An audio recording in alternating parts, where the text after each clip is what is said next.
जय लक्ष्मी नारायण की। आप सबका मेरे चैनल पर हार्दिक स्वागत है और भक्तगणों, आप सभी को मेरी ओर से भाद्रपद पूर्णिमा की हार्दिक शुभकामनाएं। पूर्णिमा का व्रत भगवान विष्णु और माँ लक्ष्मी को समर्पित है। इस दिन विशेष रूप से भगवान विष्णु, माता लक्ष्मी और चंद्रदेव की पूजा अर्चना की जाती है। रात्रि के समय चंद्रोदय के बाद चंद्रदेव को आर्घ्य दिया जाता है और उसके बाद ही व्रत का पारण किया जाता है। भाद्रपद मास में आने वाली पूर्णिमा को भाद्रपद पूर्णिमा कहा जाता है। ऐसे में आइए जानते हैं भाद्रपद पूर्णिमा का महत्व क्या है। भाद्रपद माह के शुक्ल पक्ष को मनाई जाने वाली भाद्रपद पूर्णिमा भगवान विष्णु और माता लक्ष्मी की पूजा को समर्पित है। इस दिन व्रत रखने और गरीबों व जरूरतमंदों को दान देने से मानसिक शांति, पापों का नाश और सुख समृद्धि की प्राप्ति होती है। पितृपक्ष भी भाद्रपद पूर्णिमा से शुरू होता है, इसलिए इस दिन दान और स्नान का विशेष महत्व होता है। मान्यता है कि पूर्णिमा के दिन गंगा या अन्य नदियों में स्नान करने से भक्तों के सभी पाप नष्ट हो जाते हैं और उन्हें पुण्य फल की प्राप्ति होती है। इस खास तिथि पर भगवान सत्यनारायण की पूजा और उनकी कथा सुनने का विशेष विधान है। इस दिन भगवान सत्यनारायण की पूजा अर्चना की जाती है और उनकी कथा सुनी या सुनाई जाती है। ऐसा करने से सभी कष्ट दूर होते हैं और मनवांछित इच्छाएं पूरी होती हैं। चंद्रमा को आर्घ्य दिया जाता है। भाद्रपद पूर्णिमा की रात को चंद्रमा को आर्घ्य देना बहुत ही शुभ माना जाता है। ऐसे में एक चांदी के पात्र में जल, दूध, चावल और चीनी मिलाकर चंद्रमा को आर्घ्य दें। इस उपाय को करने से कुंडली में चंद्रमा मजबूत होता है और मानसिक शांति मिलती है। बहरहाल आज हम आपको भाद्रपद पूर्णिमा व्रत कथा बताते हैं। भाद्रपद पूर्णिमा की व्रत कथा का अपना ही महत्व है। आइए हम श्रवण करते हैं भाद्रपद पूर्णिमा की व्रत कथा का। पौराणिक कथाओं के मुताबिक द्वापर युग में एक बार माँ जशोदा ने भगवान श्री कृष्ण से पूछा कि उन्हें कोई ऐसा व्रत बताइए जिसको करने से मृत्यु लोक में स्त्रियों को विधवा होने का भय ना रहे, उन्हें विधवा जोग ना रहे। भगवान श्री कृष्ण ने माँ जशोदा को बताया कि स्त्रियों को 32 पूर्णिमा का व्रत करना चाहिए। ये व्रत अचल सौभाग्य देने वाला है और भगवान शिव के प्रति मनुष्यों की भक्ति बढ़ाने वाला है। इस व्रत को करने से मनुष्य की मनवांछित इच्छाएं पूरी होती हैं। इस पर श्री हरि ने बताया कि इस धरती पर एक रत्नों से परिपूर्ण कार्तिका नाम की नगरी थी। वहाँ चंद्रहास नाम का एक राजा राज करता था।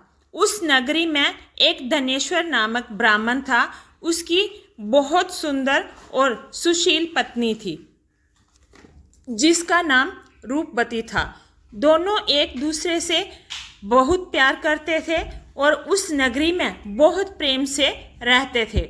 उसके घर में धन धान्य आदि की कोई कमी नहीं थी। उसका घर धन धान्य से संपूर्ण था, लेकिन उनके एक ही कमी थी कि उनकी कोई संतान नहीं थी।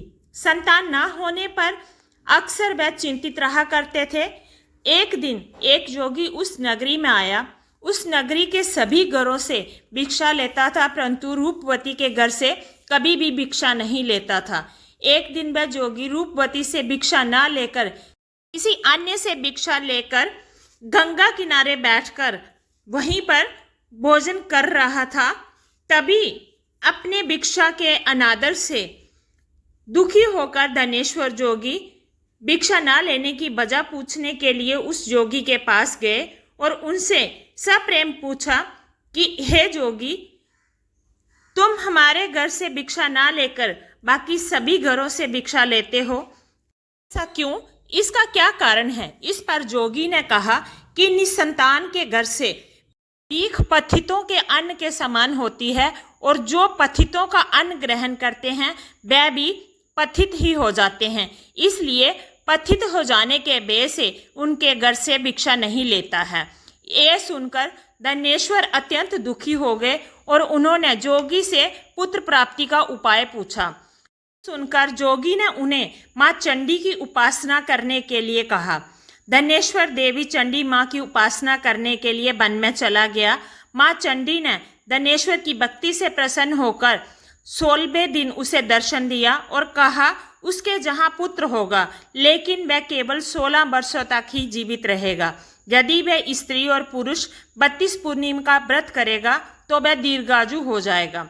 उन्होंने कहा कि जहाँ एक आम का वृक्ष दिखाई देगा, उस वृक्ष पर चढ़कर फल तोड़कर उसे घर ले जाए और पत्नी को सारी बात बताए तथा स्नान कर कर वह शंकर भगवान का ध्यान कर उस फल को खा ले, तो वह भगवान के आशीर्वाद से, भगवान शिव की कृपा से गर्भवती हो जाएगी।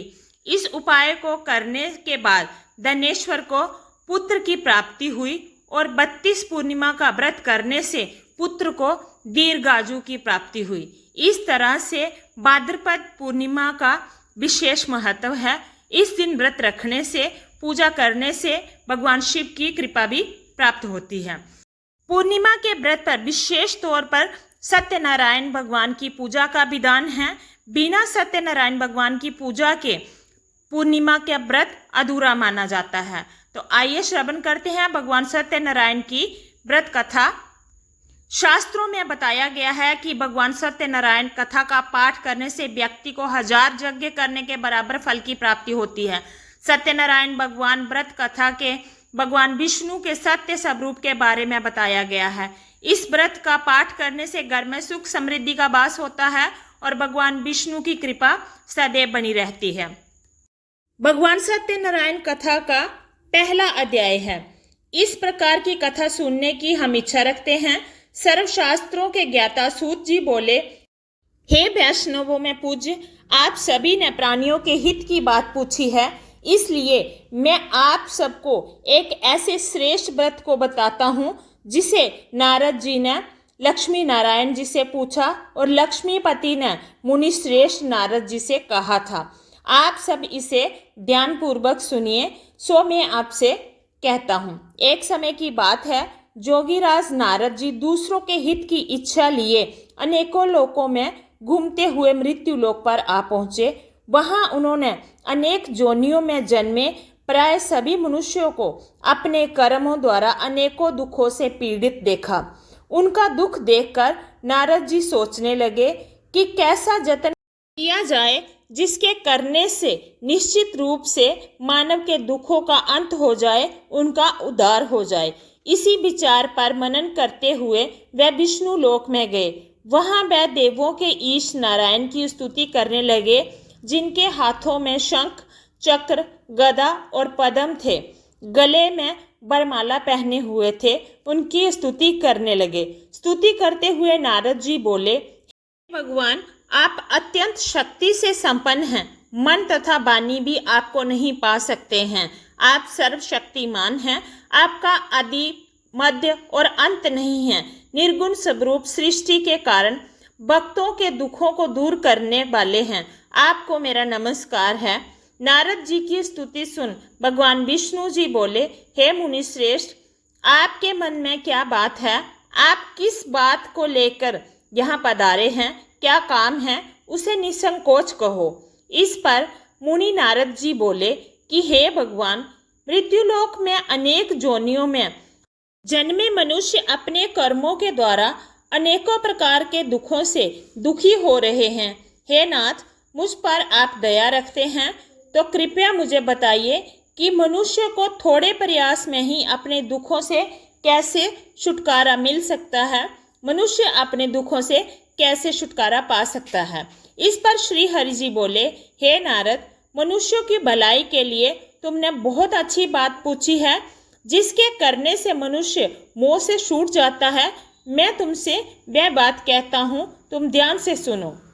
स्वर्गलोक व मृत्युलोक दोनों में एक दुर्लभ उत्तम व्रत है जो पुण्य देने वाला है। आज प्रेमवश होकर मैं तुमसे उसे कहता हूँ। श्री सत्यनारायण भगवान का ये व्रत अच्छी तरह विधान पूर्वक करके मनुष्य तुरंत ही जहाँ सुख भोग कर मरने पर मोक्ष पाता है और अपने पापों से छुटकारा पाता है। श्री हरि के वचन सुनकर नारद जी बोले कि उस व्रत का फल क्या है और इस व्रत को करने का विधान क्या है? ये व्रत किसने किया था और इस व्रत को किस प्रकार करना चाहिए, किस दिन करना चाहिए, ये सब कुछ आप मुझे विस्तार पूर्वक कहिए। नारद की बात सुनकर श्री हरि बोले, दुख व शोक को दूर करने वाला, ये सभी स्थानों पर विजय दिलाने वाला है।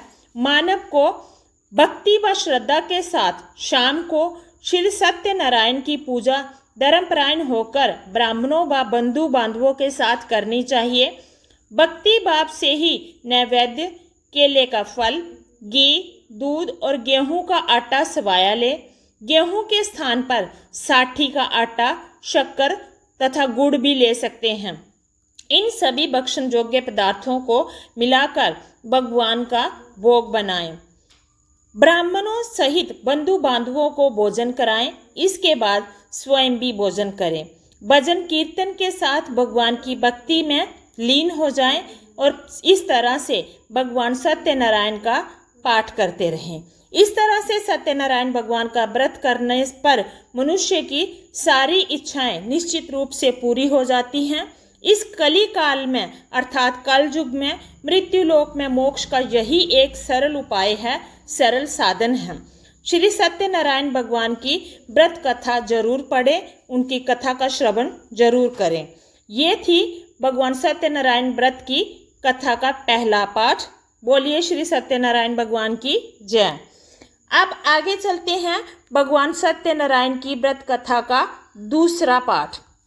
सूत जी बोले, हे ऋषियों, जिसने पहले समय में इस व्रत को किया है उसका इतिहास कहता हूँ, इस बात को ध्यान से सुनो। सुंदर काशीपुरी नगरी में एक अत्यंत निर्धन ब्राह्मण रहता था। भूख व प्यास से परेशान वह धरती पर इधर उधर घूमता फिरता था। उसके पास अपने खाने के लिए कुछ भी नहीं था।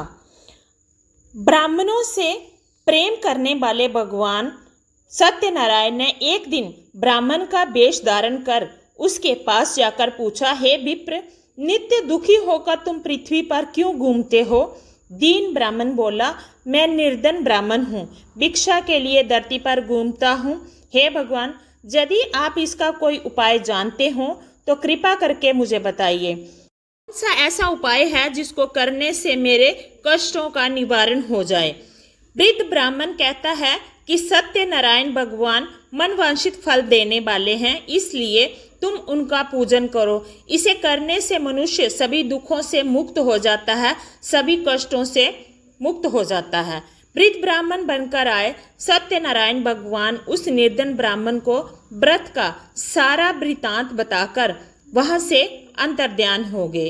वृद्ध ब्राह्मण ने उस निर्धन ब्राह्मण को व्रत करने की सारी विधि बता दी। ब्राह्मण मन ही मन सोचने लगा कि जिस व्रत को वृद्ध ब्राह्मण ने करने के लिए कहा है, मैं उसे जरूर करूंगा। वह निश्चय करने के बाद उस रात उस ब्राह्मण को नींद ही नहीं आई। वह सवेरे उठकर भगवान सत्यनारायण के व्रत के निश्चय कर भिक्षा के लिए निकल पड़ा। उस दिन निर्धन ब्राह्मण को भिक्षा में बहुत सारा दान मिला, जिससे उसने बंधु बांधवों के साथ मिलकर भगवान सत्यनारायण का व्रत संपन्न किया और भगवान सत्यनारायण की पूजा की। भगवान सत्यनारायण का व्रत संपन्न करने के बाद वह निर्धन ब्राह्मण सभी दुखों से छूट गया और अनेक प्रकार की संपत्तियों से युक्त हो गया। उसके सभी कष्ट दूर हो गए और उसका घर धन धान्य से भरपूर हो गया। उसी समय से वह ब्राह्मण हर माह इस व्रत को करने लगा। इस तरह से भगवान सत्यनारायण के व्रत को जो मनुष्य भी करेगा वह सभी प्रकार के पापों से छूटकर मोक्ष को प्राप्त होगा।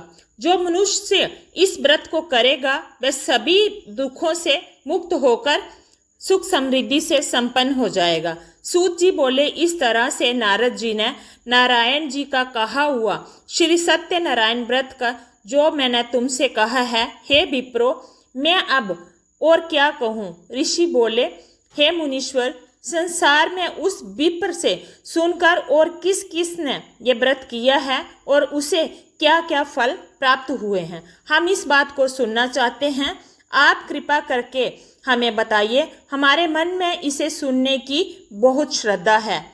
सूत जी बोले, हे मुनियों, जिसने इस व्रत को किया है उसे उसके मनवांछित फल की प्राप्ति हुई है। वह सब सुनो, मैं तुमसे कहता हूँ। एक समय वही विप्र धन व ऐश्वर्य के अनुसार अपने बंधु बांधवों के साथ इस व्रत को करने को तैयार हुआ। उसी समय एक लकड़ी बेचने वाला बूढ़ा आदमी आया और लकड़ियां बाहर रखकर घर के अंदर ब्राह्मण के घर आ गया। प्यास से दुखी व लकड़हारा उनको व्रत करते देखकर विप्र को प्रणाम किया और उनको व्रत करते देखकर विप्र को नमस्कार करके पूछने लगा कि आप ये क्या कर रहे हो। तो उन्होंने बताया कि ये व्रत कर रहा हूँ तथा इसको करने से क्या फल मिलेगा, कृपया मुझे भी बताइए। ब्राह्मण ने कहा कि ये सब कामनाओं को पूरा करने वाला भगवान सत्यनारायण का पूर्णिमा का व्रत है। इस व्रत को करने से इंसान की सभी मनोकामनाएं पूरी होती हैं और श्री हरि की कृपा से मेरे घर में धन धान्य आदि की वृद्धि भी हुई है। विप्र से सत्यनारायण व्रत के बारे में जानकर लकड़हारा बहुत प्रसन्न हुआ। चरणामृत लेकर प्रसाद खाने के बाद वह अपने घर गया। लकड़हारे ने अपने मन में संकल्प किया कि आज लकड़ी बेचने के बाद जो भी धन मिलेगा उसी से मैं भगवान सत्यनारायण का उत्तम व्रत करूंगा, उनका पूजन करूंगा। मन में इस विचार को लेकर बूढ़ा आदमी सिर पर लकड़ियां रखकर उस नगर में गया जो नगर दूसरों की उपेक्षा ज्यादा धनी था, जहां पर ज्यादा धनी लोग रहते थे। उस नगर में उसे अपनी लकड़ियों के दाम पहले से 4 गुना अधिक मिलते हैं। बूढ़ा प्रसन्नता के साथ दाम लेकर केले, शक्कर, घी, दूध, दही और गेहूं का आटा ले और सत्यनारायण भगवान के व्रत की पूरी सामग्री लेकर अपने घर को गया। वहां उसने अपने बंधु बांधवों को बुलाकर विधि विधान के साथ भगवान सत्यनारायण की पूजा की। पूरे विधि विधान से व्रत को संपन्न किया। इस व्रत के प्रभाव से वह लकड़हारा धन धान्य से युक्त हो गया। बाद में उसे पुत्र रत्न की प्राप्ति हुई। इस संसार में समस्त सुख भोगकर वह अंत में वैकुंठ धाम को चला गया। ये थी भगवान सत्यनारायण की कथा का दूसरा अध्याय। बोलिए श्री सत्यनारायण भगवान की जय। आगे चलते हैं भगवान सत्यनारायण की व्रत कथा के तीसरे अध्याय पर।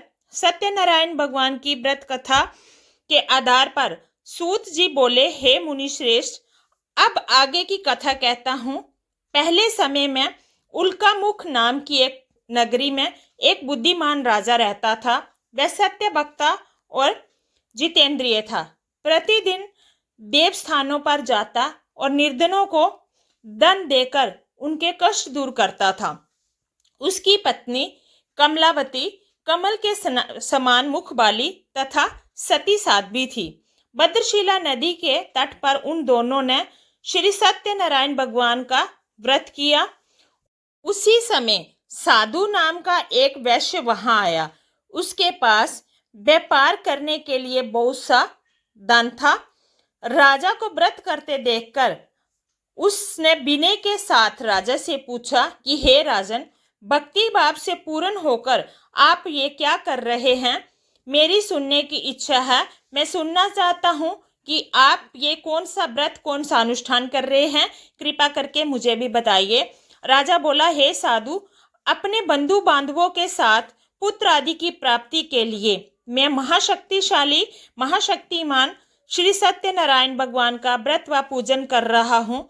राजा के वचन सुनकर साधु आदर से बोला, हे राजन, मुझे भी इस व्रत का सारा विधान बताइए। मैं भी इस व्रत को करना चाहता हूँ। आपके कथनानुसार मेरे भी कोई संतान नहीं है। मैं भी इस व्रत को करूँगा और इस व्रत को करने से निश्चित रूप से मुझे भी संतान की प्राप्ति होगी। राजा से व्रत का सारा विधान सुनकर व्यापार से निवृत्त होकर वह अपने घर को गया। साधु वैश्य ने अपनी पत्नी को संतान देने वाले इस व्रत का सारा वृतांत कह सुनाया और कहा कि जब मेरी संतान होगी तब मैं भी इस व्रत को करूंगा। अगर इस व्रत में इतनी निष्ठा है तो मेरे भी संतान होने के बाद मैं इस व्रत को सच्चे मन से करूंगा। अपनी पत्नी लीलावती से कहे। एक दिन लीलावती पति के साथ आनंदित होकर सांसारिक धर्म से प्रवृत्त होकर सत्यनारायण भगवान की कृपा से गर्भवती हो गई। 10वें महीने में उसके घर में एक सुंदर कन्या ने जन्म लिया। दिनों दिन वह कन्या बढ़ने लगी जैसे कि शुक्ल पक्ष का चंद्रमा बढ़ता है। माता पिता ने अपनी कन्या का नाम कलावती रखा, लेकिन अपने वचनानुसार उस वैश्य ने भगवान सत्यनारायण का व्रत नहीं किया। एक दिन लीलावती ने मीठे शब्दों में अपने पति को याद दिलाया कि आपने भगवान सत्यनारायण के जिस व्रत को करने का संकल्प लिया था उसे करने का समय आ गया है। आप भगवान सत्यनारायण का व्रत जरूर करिए।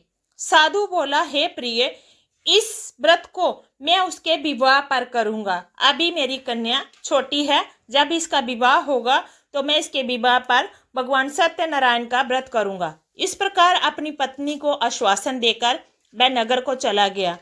कलावती पिता के घर में रहकर वृद्धि को प्राप्त हुई। साधु ने एक बार नगर में अपनी कन्या को सखियों के साथ खेलते देखा तो तुरंत ही दूत को बुलाया और कहा, मेरी कन्या के लिए योग्य वर देखकर आओ। साधु की बात सुनकर दूत कंचन नगर में पहुंचा और वहां देखभाल कर लड़की के लिए सुयोग्य बनिक पुत्र को ले गया। सुयोग्य बनिक लड़के को देखकर साधु ने बंधु बांधवों को बुलाकर अपनी पुत्री का विवाह बनिक लड़के से कर दिया। लेकिन दुर्भाग्य की बात यह है कि इसी के साथ भी श्री सत्यनारायण का व्रत नहीं किया। इस पर भगवान क्रोधित हो गए और श्राप दिया कि साधु को अत्यधिक दुख मिले, क्योंकि उसने श्री सत्यनारायण का व्रत न लड़की के पैदा होने पे किया था और न उसके विवाह के समय। अपने कार्य में कुशल साधु बनिया जमाता को लेकर समुद्र के पास स्थित होकर रत्नासारपुर नगर में गया। वहां जाकर दामाद ससुर दोनों मिलकर चंद्रकेतु राजा के नगर में व्यापार करने लगे। एक दिन भगवान सत्यनारायण की माया से एक चोर राजा का धन चुराकर भाग रहा था। उसने राजा के सिपाहियों को अपने पीछे आता देखा तो अपना चुराया हुआ धन साधु के जमाई के साथ ठहरा दिया। राजा के सिपाहियों ने साधु वैश्य के पास राजा का धन पड़ा देखा तो वह ससुर जमाई दोनों को बांधकर प्रसन्नता से राजा के पास ले गए और कहा कि उन दोनों चोरों को हम पकड़ कर लाए हैं जो आपकी धन चुरा कर ले गए थे। अब महाराज हमें आगे की कार्यवाही की आज्ञा दें। राजा की आज्ञा से उन दोनों को कठिन कारावास में डाल दिया गया और उनका सारा धन भी उनसे छीन लिया गया। भगवान श्री सत्यनारायण के श्राप से साधु की पत्नी भी बहुत दुखी हुई। घर में जो धन रखा था उसे भी चोर चुरा कर ले गए। शारीरिक व मानसिक पीड़ा व भूख प्यास से वह अति दुखी हो अन्न की चिंता में रहने लगी। एक दिन कलावती एक ब्राह्मण के घर गई। वहां उसने भगवान श्री सत्यनारायण का व्रत होते देखा। फिर कथा भी सुनी और प्रसाद ग्रहण कर वह रात को देर से घर वापस आई। माता के कलावती से पूछा कि तुम कहाँ थी पुत्री, अब तक कहाँ थी, कहाँ से आई हो, तेरे मन में क्या है। कलावती ने अपनी माता से कहा, हे माता, मैंने एक ब्राह्मण के घर में श्री सत्यनारायण का व्रत होते देखा।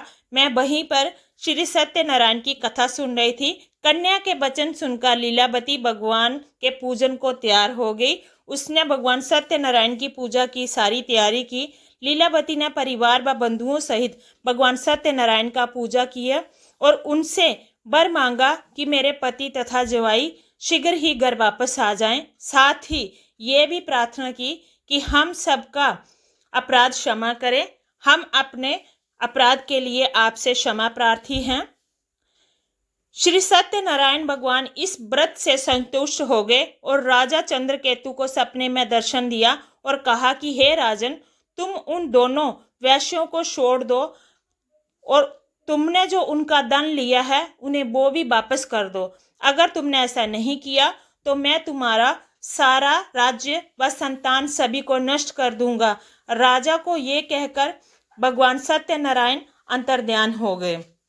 प्रातःकाल सभा में राजा ने अपना स्वप्न सभी को सुनाया और फिर बोले कि बनिक पुत्रों को कैद से मुक्त कर दो, उनको सभा में ले आओ। दोनों ने आते ही राजा को प्रणाम किया और राजा ने मीठी वाणी में उनसे कहा, हे महानुभावों, भाग्यवश तुम्हें ऐसा कठिन दुख प्राप्त हुआ है, लेकिन अब तुम्हें कोई भय नहीं है। ऐसा कहकर राजा ने उन दोनों को नए वस्त्र पहनाए, आभूषण दिए और जितना धन उनका लिया था उनसे 4 गुना अधिक धन देकर उन्हें वहां से विदा कर दिया। दोनों खुशी खुशी से अपने घर को चल दिए और इस प्रकार यह दोनों अपने घर को रवाना हुए। ये था श्री सत्यनारायण भगवान की कथा का 3रा अध्याय। बोलिए श्री सत्यनारायण भगवान की जय। आगे चलते हैं भगवान सत्यनारायण की कथा के 4थे अध्याय पर। भगवान सत्यनारायण छोटी सी पूजा से प्रसन्न होते हैं।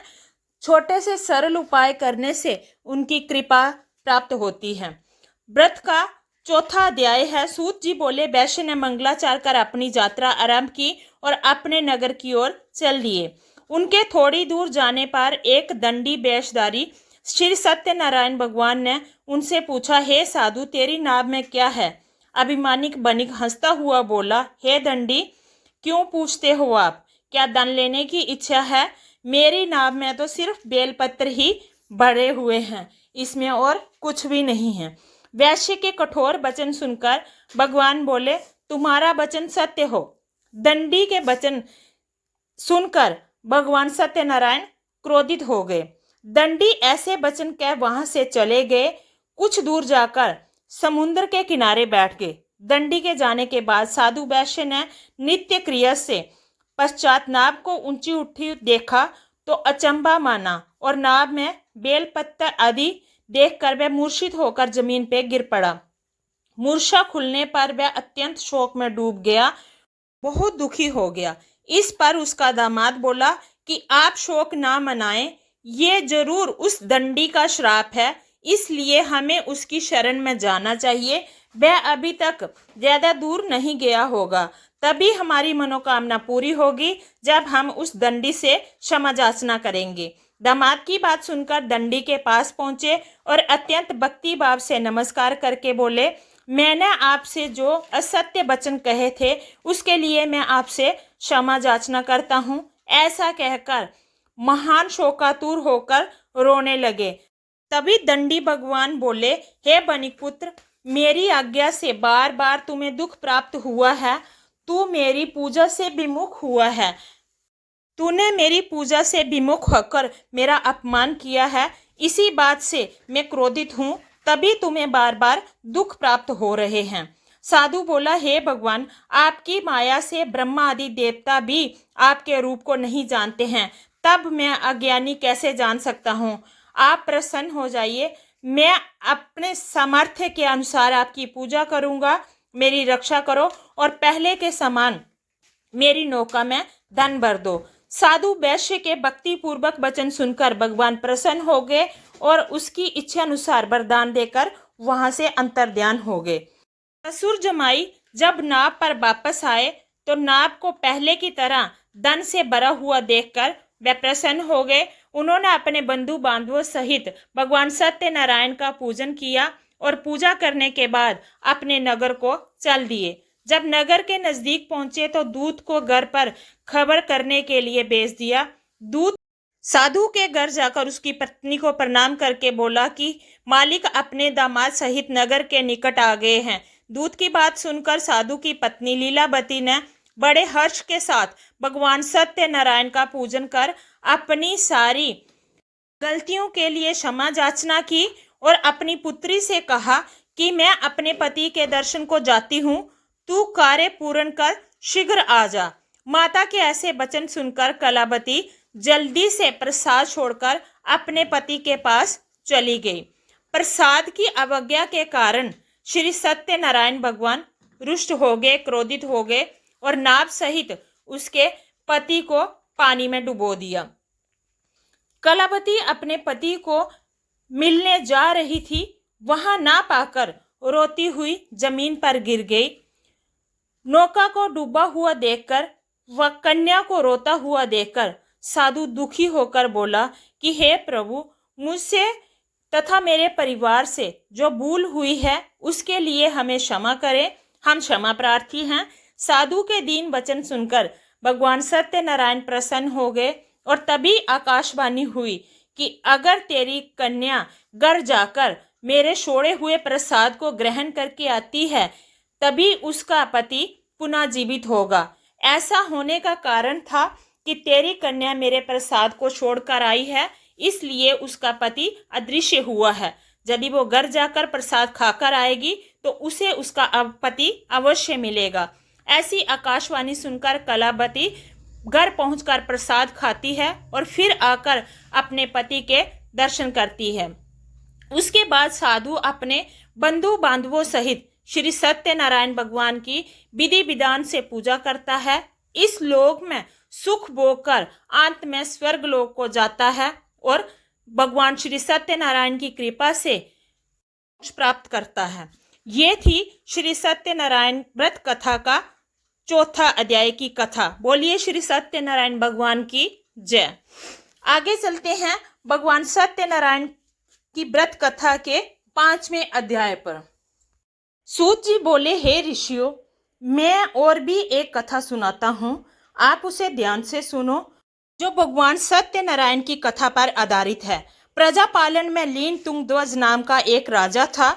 उसने भी भगवान का प्रसाद त्याग कर बहुत दुख झेला था, बहुत दुख पाया था।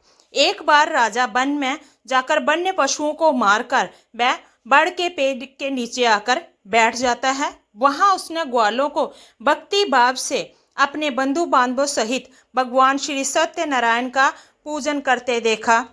अभिमानवश राजा वहां ना जाकर उन्हें देखता रहा और पूजा में भी नहीं गया और ना ही उसने वहां से भगवान को नमस्कार किया और ना ही भगवान का प्रसाद उसने खाया। ग्वालों ने राजा को प्रसाद दिया लेकिन वह प्रसाद को भी वहीं पर छोड़कर आ गया। उसने भगवान का प्रसाद भी नहीं खाया। जब वह अपने नगर को गया तो वहां पर जाकर उसने देखा कि उसके नगर में सब तहस नहस हो गया है, कुछ भी नहीं बचा। तो वह शीघ्र ही समझ गया कि ये सब भगवान सत्यनारायण ने ही किया है, उन्हीं का कोप है। वह दोबारा ग्वालों के पास पहुंचा और विधि पूर्वक पूजा करके उसने भगवान श्री सत्यनारायण का प्रसाद खाया और उन्हें नतमस्तक होकर प्रणाम किया। भगवान की कृपा से सब कुछ पहले जैसा ठीक हो गया। दीर्घ काल तक सुख भोगने के बाद भी मरणोपरांत उसे स्वर्गलोक की प्राप्ति हुई, मोक्ष की प्राप्ति हुई। जो मनुष्य दुर्लभ संसार में इस दुर्लभ व्रत को कर लेता है उसे भगवान सत्यनारायण की कृपा प्राप्त होती है, उसे धन्य धान्य की प्राप्ति होती है, निर्धनी धनी हो जाता है और भय मुक्त होकर जीवन जीता है।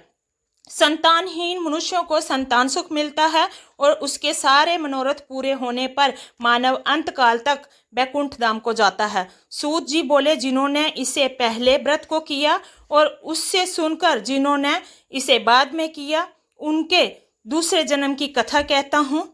वृद्ध शतानंद ब्राह्मण ने सुदामा का जन्म लेकर मोक्ष की प्राप्ति की। लकड़हारे ने अगले जन्म में निषाद बनकर मोक्ष प्राप्त किया। उल्का मुख नाम का राजा दशरथ होकर वैकुंठ गया। साधु नाम के वैश्य को मोरध्वज बनकर अपने पुत्र को आरे से चीरकर मोक्ष पाया। महाराज तुंगध्वज ने स्वयंभू होकर भगवान में भक्ति युक्त हो कर्म कर मोक्ष पाया। ये थी श्री सत्यनारायण भगवान की कथा। बोलिए श्री सत्यनारायण भगवान की जय।